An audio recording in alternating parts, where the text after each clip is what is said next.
Welcome everybody to Integrated Math 3. In today's episode, we're going to be discussing chapter 9.1.3, which is the unit circle and cosine. Now, in the last episode, we talked about this adventure ride called the Screamer, and we had our two protagonists, Antonio and Renee, riding the Screamer as it spun in a circle. Part of it was below ground, part of it was above ground. And in the last problem, we were tasked with finding the height of their chair at any moment in time. Now, hopefully this image that you're seeing on the screen is reminiscent of that lesson, because I'm going to call back to this image. Notice how every single one of these coordinates was blank, comma, height. We were only interested in finding the height of that seat at that moment in time. But in today's lesson, we're going to be determining something a little bit different, and that is going to be how far away from the center of the wheel was Antonio and Renee's seat at any given time. And the way we're going to translate that, and I'll go and switch to a darker color here, maybe something like purple. The way we're going to emphasize that this time is we're going to go back to this diagram here on the right side with these three triangles, and instead of solving for the question marks, I'm going to have us solve for all of these purple sides, the lateral sides of these triangles. Now, hopefully you will remember from Integrated Math 2 that these are still 30, 60, 90. Now, in this case, I'm actually going to go ahead and fill these in. This was 1/2 from the last lesson. This was rad 2 over 2 from the last lesson. And this guy, I'm going to squeeze the screen over just a little bit this way. This was rad 3 over 2 from the last lesson. So if you want to take a minute, figure out what that horizontal side is, and then we will come back and we will discuss it. So I'll give you guys a couple seconds just to think, to hit the pause button if you need to. Okay, at this point in time, you should know that lateral side here will be rad 3 over 2. This lateral side will be rad 2 over 2. And this lateral side here will be 1/2. Well, how does that help? Well, that helps us find the x-coordinate of these coordinate pairs right here, right? That means that I can fill this in with rad 3 over 2, rad 2 over 2, and 1/2. So instead of something comma 1/2, we now have rad 3 over 2 comma 1/2. This is 0, this is going to become 1/2, and this is rad 2 over 2, rad 3 over 2. I'm just going to go and fill these in, and give me a second. I'm going to pause, actually. I need to erase some of this stuff here. And I am back now with all of the values. Hopefully what we learned in the last lesson will make sense again with those symmetric buddies. Rad 3 over 2, rad 2 over 2, 1/2, and the first quadrant of this circle here will then translate over into their symmetric buddies, which is how I got this 1/2, this rad 2 over 2, this rad 3 over 2, and all of the other coordinates on this circle. Now, the only thing that changes is that now, because if we look at this circle in terms of quadrants, the ones on the left, the x values on the left will also be negative, as well as the ones on the bottom will be negative. And that should make sense if we remember how our coordinate system works. Anything on the right side is going to have x positive. Anything on the left side is going to have x negative. So that will complete this portion of the lesson with the unit circle. And then I will define what the unit circle is in a little bit. Give me a second. I will clean up the board. And we are back with the lesson of the unit circle. And the first question is, what is a unit circle? What it is essentially is the unit circle is a circle with a radius of 1. And what it is this. I'll move this. Actually, yeah, I'll just keep it there. All right. This is a graphic organizer to help us find values of special right triangles quickly. Don't worry, I'm going to move that down. I was hoping it wouldn't take up that much space, but it did. So there we go. The unit circle is a circle with a radius of 1. And it's a graphic organizer that helps us find values of special right triangles quickly. So we saw that in the Screamer, right? We saw that when we had a 30-degree angle, when Antonio and Renee were at a 30-degree angle, we could find this was rad 3 over 2 1/2. And that's because we knew that they were 1/2 of a unit off the ground, and they were rad 3/2 units away from the center of the circle. Hopefully that makes sense.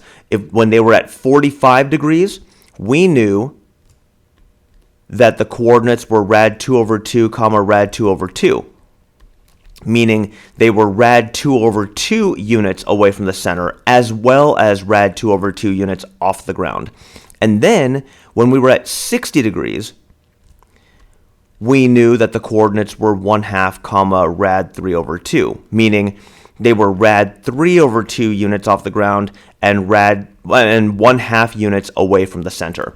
And so that's really all it is. The unit circle is just a graphic organizer that is a bunch of right triangles, special right triangles, that would help us find values really, really quickly. Again, when they were just starting the ride, they were one unit away from the center and 0 units off the ground.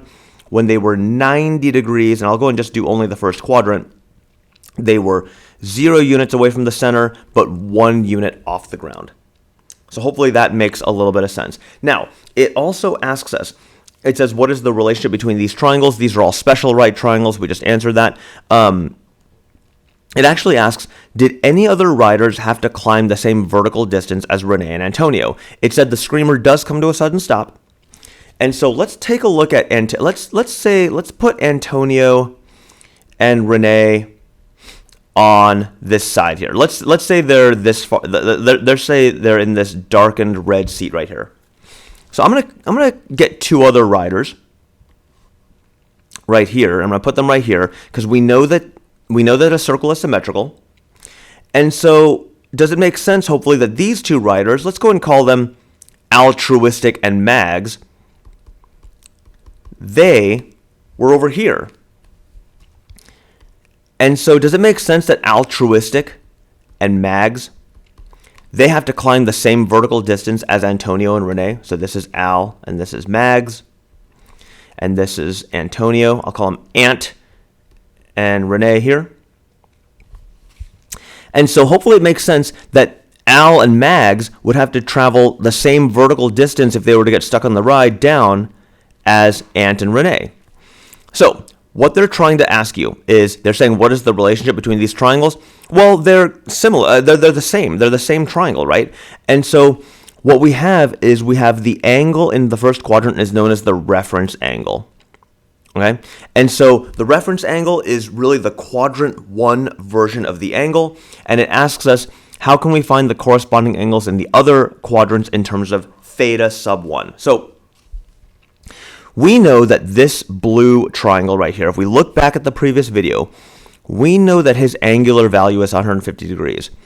We also know that Antonio and Renee's version of the triangle is 30 degrees. Well, what are we going to do here? We're going to try and find all the other corresponding angles. So you'll hear me say this a lot. This 150 is the second quadrant version of 30 degrees. Why do I call it that? Well, remember, at this end of the ride here, this is 180 degrees, right? And if you had to backtrack to 150, you did 180 minus 30. In other words, you did 180 minus the reference angle, which got you the 150 degrees. So let's take a look at if we have any people who were underground when the ride stopped. Well, we probably do, right? I mean, there should be a corresponding angle here. I'll go and call them in purple. Let's go and name these people because I like the names of the Integrated 2 book. Let's call them, so this is Generous, and I'm trying to think, who else was it? Oh, there was Impeccable, right? Impeccable. And so these two, they are at corresponding coordinates also. They are at negative rad 3/2, negative 1/2. But again, if this blue dude, and I should have put this text in blue, this blue second quadrant, if it's the second quadrant version of 30 degrees, hopefully it makes sense that where Jen and Imp are, they are in the third quadrant version of 30 degrees. So how do we find out what that is? Well, we know that it's 210 if we look back at our diagram and we just memorize it. However, We also could say that this was 180 plus, right? Because we're moving forward, right? The screamer spins counterclockwise. It's 180 plus 30 degrees. Again, 180 plus the reference angle, the quadrant 1 version of the angle. And of course, from here, let's go ahead and bust out our green angle here in quadrant 4. Quadrant 4, again, the coordinates would be rad 3 over 2 negative 1/2, and they would be the same vertical distance but underneath the ground. So again, the most important thing, in my opinion, is to make sure we have the names. So we've got 2 riders here. Let's see, who was the last guy? Oh, there was this guy. His name was Charlatan from Integrated 2. He was the bad guy. And then let's go ahead and come up with, there was Sasha. She didn't really have a particularly memorable name, but that's okay. But Charlatan, he gets, she gets to ride with the bad guy. So that's all right. And remember, this guy, we're going to try and find out his angular measure. Well, remember, the angle that corresponds with this one was 330. Now, we could have just memorized it from the chart that we have before. But we also could see this is if we did one full rotation around the screamer, that would have been 0 degrees, but it could have also be seen as 360 degrees. And notice how 360 minus 30 minus the reference angle is going to get you 330. So how do we use reference angles to determine other angles in other quadrants? Well, what we do is if we're going to go, I'm going to go ahead and draw another circle here. We have our base angles here. We have our 30. We have our 45.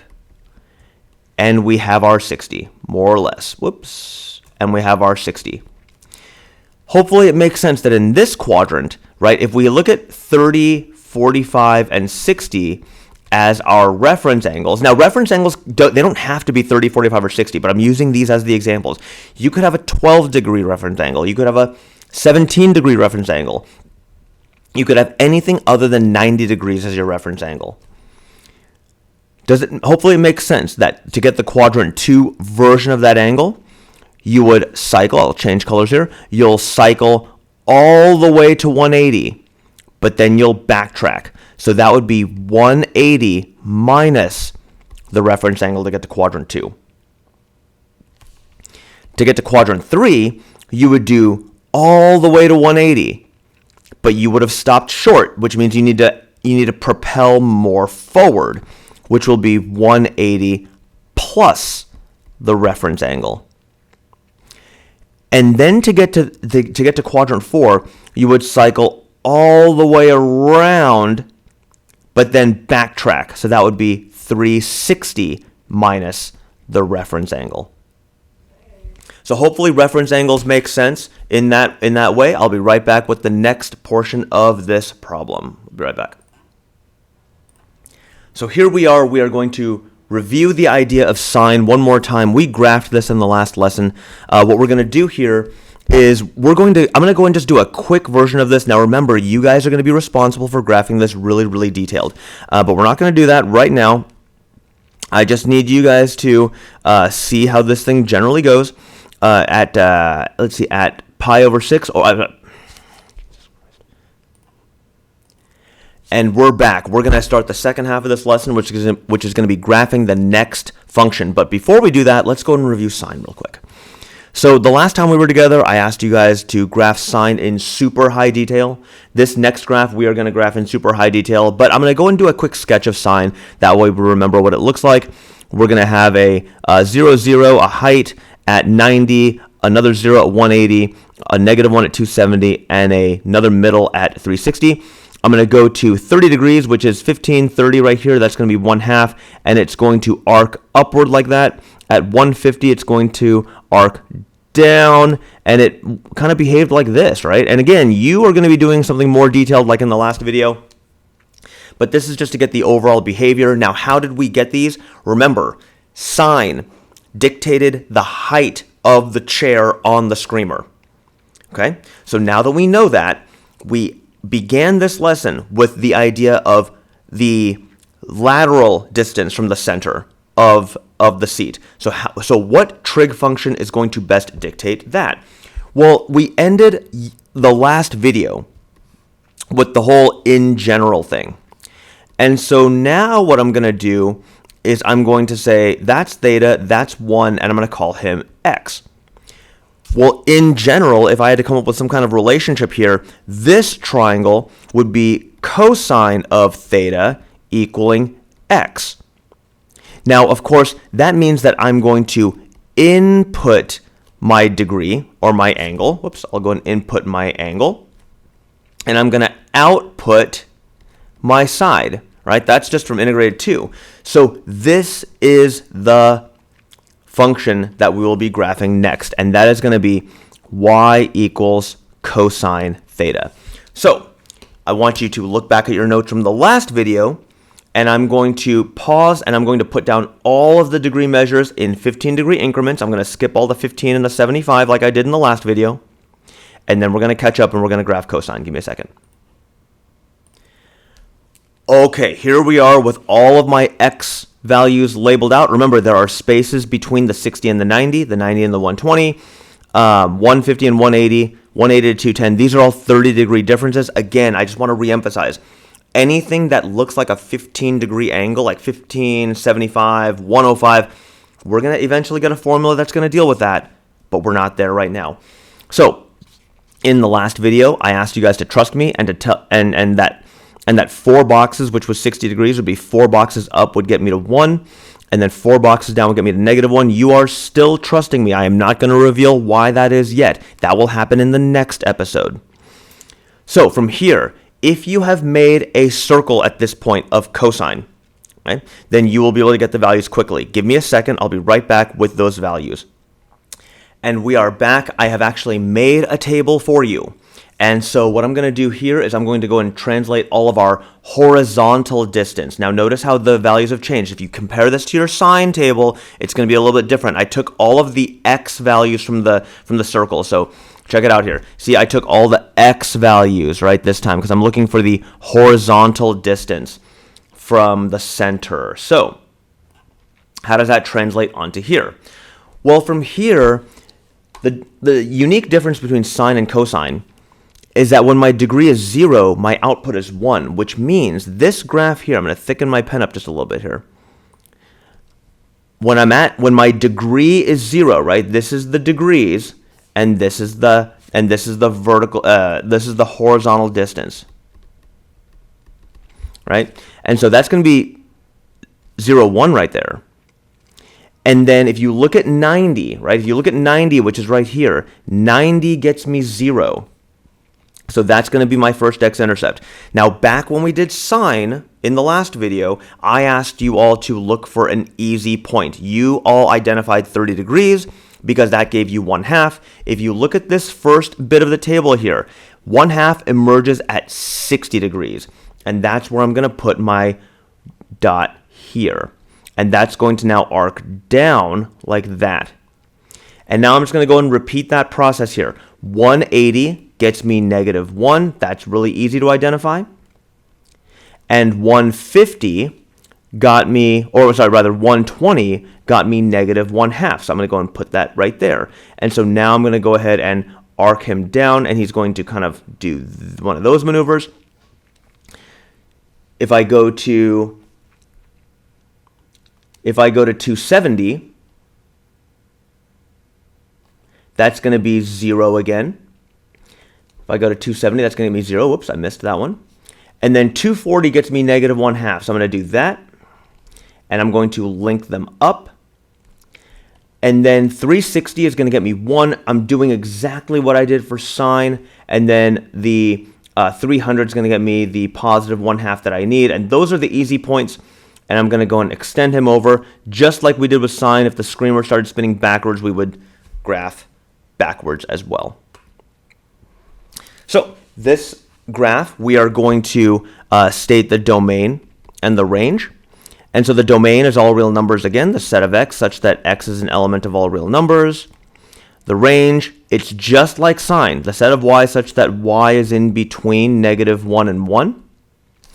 And the period, well, the period for this one's going to be pretty easy. If we look at how far it takes for one top of the mountain to one top of the mountain, that distance is 360. I'll go and do that in a different color. That's hard to read on the black.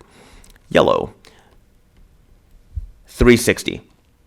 So, one thing to note, the period, in other words, the distance it takes for the graphs to repeat their own behavior, the period for sine and cosine are the same. Okay? All right, that is an introduction to cosine as well as the unit circle. We will be doing lots and lots of unit circles as we move forward in this class. I cannot understate how important it is for you to know the unit circle, and we will teach you how to have some mechanisms to help you memorize certain values of the unit circle pretty quickly. But otherwise, that will wrap it up for this lesson. As always, leave questions or comments in the comments area. I will see you all in the next episode.